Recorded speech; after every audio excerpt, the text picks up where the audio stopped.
and then the same will apply to this text box.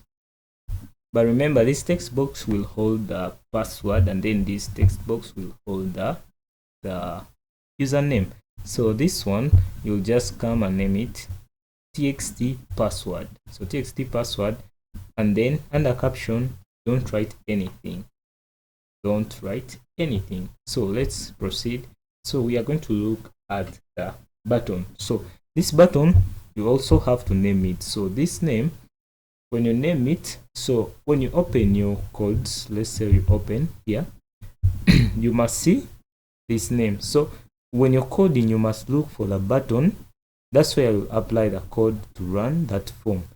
Don't go ahead and put your code in this text box one, or this label user. Just look for the name. So this the button, we named our button btn login. So under this btn login, that's where you apply the codes. So you have to take note of that as well. So let's go back. So the name, you add the name btn login, and remember the name will not apply on this form. It will apply under the system, the VBA system, I think. Then under caption, that's where we add login. As you can see, login is here, and we also have it here. So let's look at the codes we have. So under the button, as I told you, you have to look for a name. So we assigned our button this name, btn login. So that's where we are going to apply our codes. So we have dim username as string, and then password as string. So we are going to dim all of them as strings, and then username. For the username, we are assigning it. Then you go back, look for the name you used. For example, use txt username. We can go back and I show you here. We used txt username. So that's why I was telling you, you have to take note of the casing, txt username. So txt username, you go back. Let's go back. Okay. Let's go back to again. So txt username dot value. So to look for the value you have entered in that area, and then also password equals txt password, the same name dot value. It will also look for a value you've entered in that area. Then we come and use our if statement. So here we are saying if username equals bbc and password equals 2025, then message box. So for the message box, you write the code, the information you want to be displayed in quotes, and then you end with a comma. So that's the syntax here. So for the message box, if our password is bbc, and then if our username is bbc and then our password is 2025, the message box will give us this message: login successful, welcome to the asset system.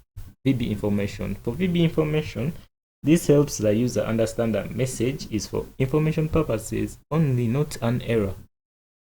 So this will just show you that the information, the icon you're getting is just for information purposes. It's not an error or anything. Then we have this form asset entry dot show. Remember, we named our form asset entry.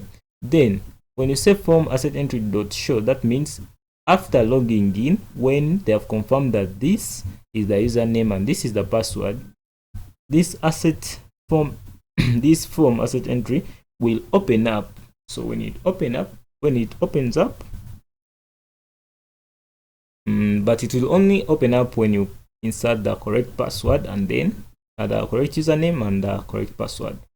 So we have to add that here as well, because it's the next it's the next process if everything goes as planned. Then else we have message box. So if the password is not correct or the username is not correct, the message box, you'll get a message box showing that invalid username or password, try again. Then this is VB critical, which shows an error. Shows that an error. one of the things you've entered, let's say username or password, one of them is not correct. So for VB error, it will bring that X sign, that X. Then we end our if and then end the sub. So here, let's run this and see how the form will look like. Okay, so this is our form. Remember, we have our title, we have enter username. So these are the instructions. The instructions, we use the label, and then the text area is where we enter the password. So we are going to start with the wrong password. So let's enter VBA, and then the password, we shall use the correct password to see what will happen. So let's log in. We log in. As you can see, we have this X. So remember, we say this is for VB what? VB critical. And then our message is here, invalid username or password, try again. So that means our code is correct and it has worked well. Okay, so let's enter the correct username here, so BBC, and then let's log in. So as you can see, we have this icon for information. This is VB information. It is showing you that login successful, welcome to the asset system. Then you click OK. So when you click OK, let's click OK. When you click OK, it opens up our asset entry. As I told you, we had our form asset entry dot show. So it opens this form. So we are going to be going through everything, but remember, we already handled how we name these labels and how we name the text area, how we name the label text area. So we are also the buttons. So today we are only going in the next session, we are only going to talk about this. We are going to talk about this, and then we shall also display our work on how we name these boxes and these combos also.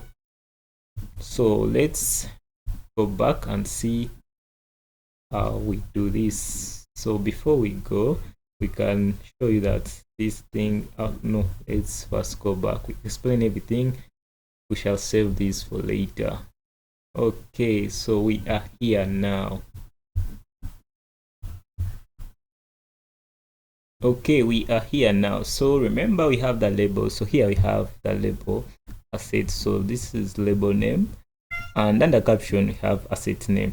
So this will tell the user what to enter under this text box. So that's why we use the labels and the text box. So this will hold the information for the asset, and then we also have, so this is how we named this. So we use txt asset. Remember, this name is what we are going to use in the codes. And then also we have here cost. This is the label for cost, and that shows the user that this is where you enter the cost for the machine or the asset. So we named it txt cost, and we have salvage value, label salvage, and then the name salvage value, and the caption. So the caption is what they display on the screen. Also the same here, txt salvage. And remember, we are not naming the captions under the text box because we don't want any information to be displayed in these boxes, because they will hold user information, the user input, the user puts under the boxes. So we are not to put any captions under that. So we have here useful life, still the same, label life, caption useful life. So this text box here will hold the information for life. So we named it txt life. And then depreciation method. So here we get to name the method. So this shows the user which method you want to use. So we have the com box here. It will give the user different options to select. So as you can see, we have our com box here. So the com box, you also leave it, don't name the caption. Then here you just click on our com box, you click, will bring a drop down list, and then you select the method you want to use. So let's look at the codes under this, because it also has to hold